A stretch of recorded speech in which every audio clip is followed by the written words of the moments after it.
On August 24th, 2005, a tropical wave was located east of Bahamas.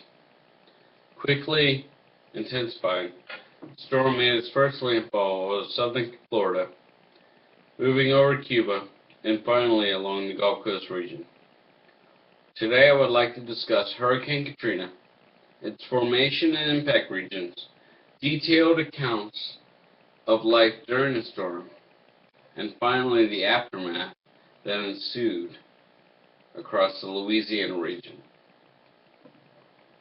According to the National Hurricane Center's Tropical Cyclone Report, released in December of 2005, Hurricane Katrina made its first landfall over the Miami-Dade County region of southern Florida, impacting local communities with winds upwards of 70 knots, as well as extensive rainfall and some street flooding. The storm quickly reemerged over the Gulf of Mexico and intensified, reaching Category 5 status with winds over 150 knots. The storm slightly impacted the northern coast of Cuba before making a northerly course change and impacting the Gulf Coast region on August 29th as a Category 3 storm with winds of 130 knots.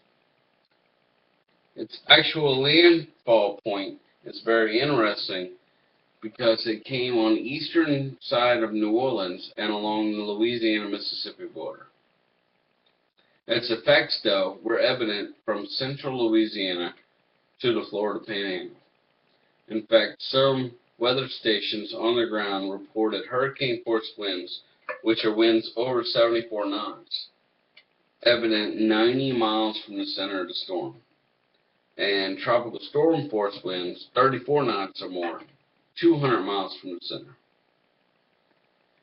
During the storm, though, impact on the Gulf Coast, many individuals experienced harrowing effects to both life and possession. I was in D.C. at the time, unable to get back. Once I was able to fly down to the region in October, I heard of stories from friends and families of what happened during a 12-hour ordeal. As many stayed to ride out the storm in their own homes. Many people in Louisiana and the southern states do this. They've experienced so many storms, they feel they can ride them all out. This may have not been the one to do that. My mother spoke of her time. She actually went with her neighbors that evening. I actually called her, told her to go to the neighbor's house. She went to the neighbor's house. The winds and the gusts of 60 mile an hour uprooted a tree, sent the tree through the side of the house, the same house that I told her to go and be safe in. My brother, he had his apartment set, he was below sea level, set his towels, his sandbags, ready to go. He ended up having flooding inside his house. Some roof damage and everything other than that, but not as much as other people had any other time. And then a good buddy of mine, his family went back to see their house, and they did not have anything left there. They had a house sitting on 15-foot pilings. The only thing that was left was the 15-foot pilings.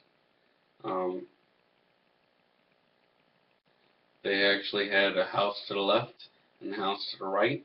It was missing siding and some shingles, but otherwise they were still standing, except for the one right in the middle. And there was clear evidence of a tornado that had blown through the area. So,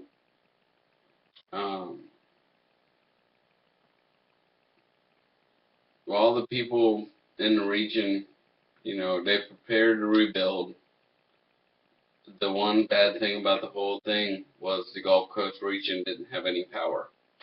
Many people used generators, but gas was hard to come by. If you get gas, then you had to hold on to it. and there was outlaws out there. A lot of people would go miles and miles away to get a 50-gallon drum of gas, and then they had to get a police escort back to their own place because gas was in short supply. It was very ridiculous. Um, a lot of people barbecued. In fact, everyone barbecued. Um, natural gas was in good supply. You could get that. So you could get your barbecue pit running. But if you wanted to run a generator to get that, you know, AM radio station so you could hear, or some hot water so you could take a bath, you were on your own for that, and it could be 100 miles away before you seen that next drop of gas. And so a lot of people, and I was there to see that. It was very interesting. So that being said, I mean, the only other thing I have to say is I hope we never see that again. And I wasn't there to see it firsthand. I wouldn't want to. And I'm pretty sure my mom and my friends and everybody else would not want to see that as well. And so that's my story. And that's my informative story for you. Thank you very much.